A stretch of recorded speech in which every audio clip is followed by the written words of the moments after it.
can you both guarantee that Libya is a stable country in which the rule of law is upheld? Both the IOM and UNHCR believe that this is not the case.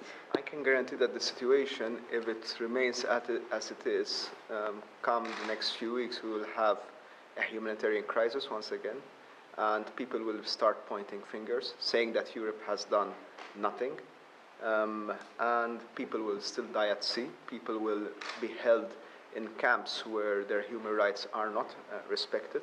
People will die in the desert. People will have to pay in order to go through the desert managed by criminal gangs. With this agreement now, the only guarantee I can give is that there is one first decent shot at trying to get a proper management of the migratory flows in the center of the Mediterranean. That's the only guarantee I can give. And it's obvious Libya is not a stable state, but this agreement and our efforts, our work today, also here in La Valletta, is to help them to reestablish a relatively stable state. Prime Minister, when you speak of Libyan authorities, I mean, the UN recognized Presidency Council has no effective power on the ground.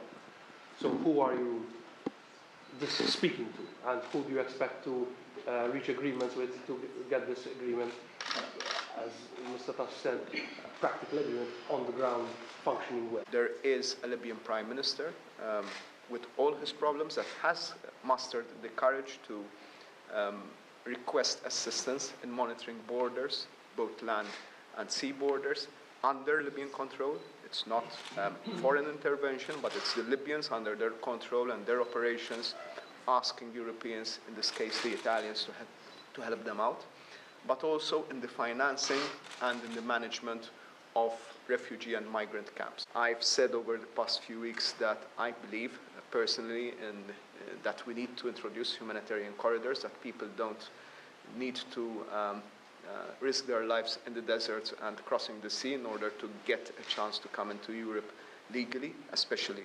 refugees and asylum seekers.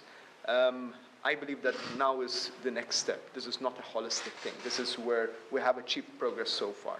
And when you see that there was so much division and we have achieved a first step, now we will move on. So this is not enough. This is not the silver bullet. This is not what is the end line. This is part of the progress that we will achieve.